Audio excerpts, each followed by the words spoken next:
Senhor Presidente, Senhora Ministra, Senhor Estado de Estado, Senhoras e Senhores Deputados. Senhor Estado de Estado Adjunto, falemos da realidade e não da ilusão cor-de-rosa que aqui hoje veio apresentar ao Parlamento. Empobrecimento é a palavra-chave que define a política do Governo Socialista, agora em maioria absoluta. No balanço de 7 anos, infelizmente para os portugueses, o empobrecimento está no topo dos resultados das políticas dos governos socialistas. Mas se fizermos um exercício muito simples de avaliação do desempenho dos governos socialistas, como vos parece que os portugueses respondem a estas 10 questões? Só coloco 10 questões, podem ser 20, 30. Temos melhores serviços de saúde? Temos melhores serviços públicos? O Governo cumpriu as promessas da habitação? Os professores sentem que são tratados com justiça? As instituições fundamentais do Estado são hoje mais respeitadas? A carga fiscal é menor? Os portugueses pagam menos impostos? Os salários reais dos trabalhadores estão a subir? O nível de confiança dos cidadãos no Governo melhorou? Temos um Governo competente e focado nos problemas reais dos portugueses?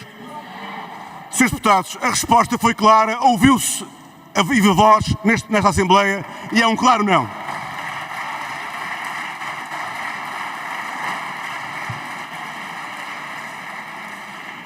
Infelizmente, não temos um governo competente e temos uma profunda degradação da governação.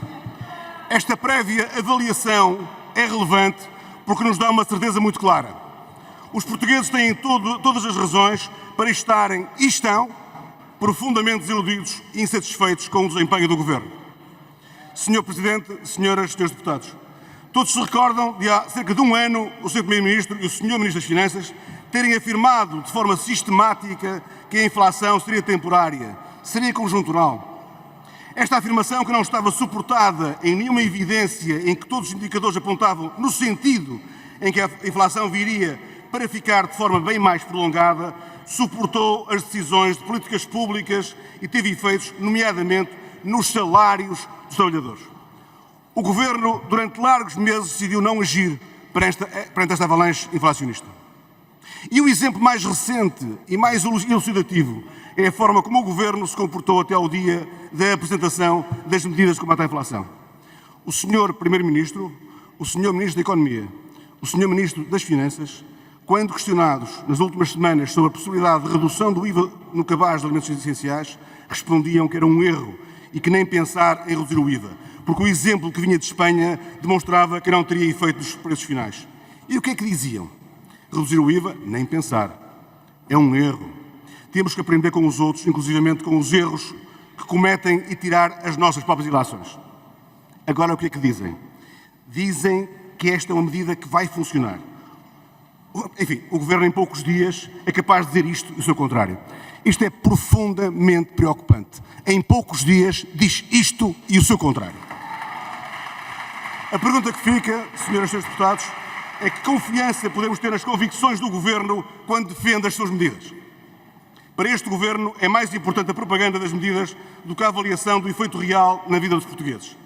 Não é necessária uma preparação das medidas a apresentar aos portugueses. Tudo parece improviso.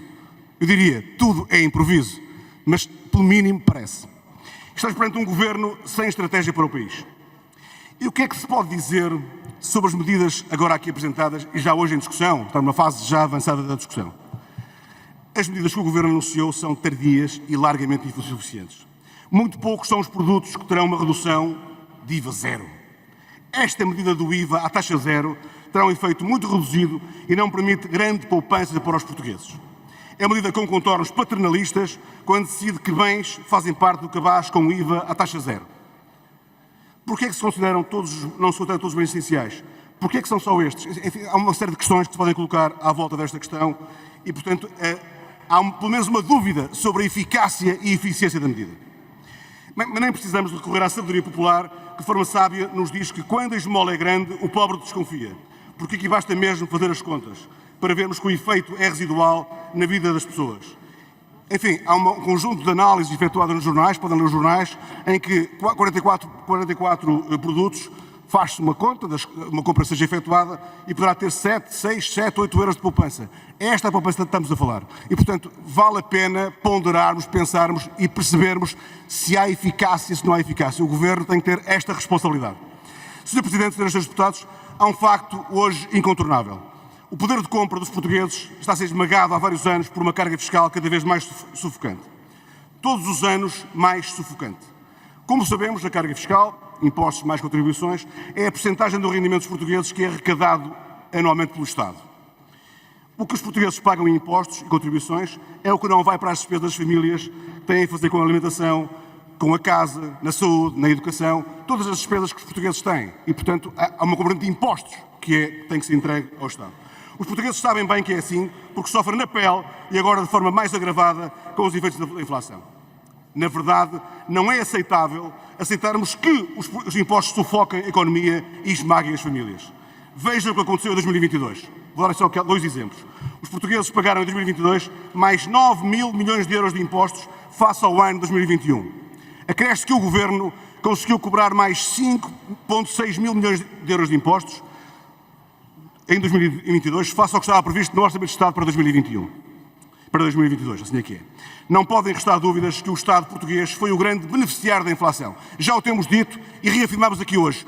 O Estado português é o grande beneficiário da inflação.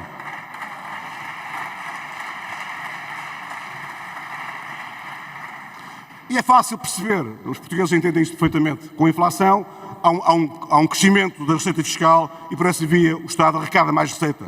E, portanto, é um grande beneficiário. E, repito, cobrou mais 9 mil milhões de euros face a 2021.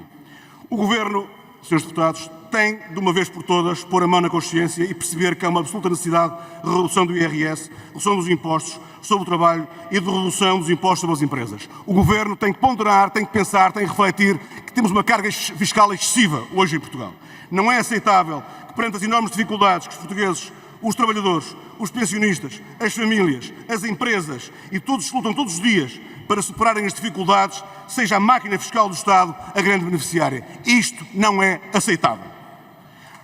Na verdade, Portugal e os portugueses precisam de um Governo que seja capaz de colocar no centro das prioridades as políticas públicas que promovem o crescimento económico e que potenciam mais e melhor emprego.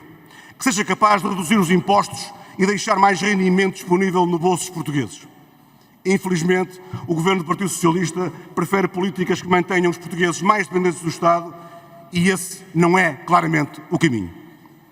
O Governo Socialista tem no seu ADN as soluções mais paternalistas e mais focadas na propaganda e essa não é, nem nunca foi, a solução para os portugueses e, em particular, para os que mais necessitam do apoio do Estado.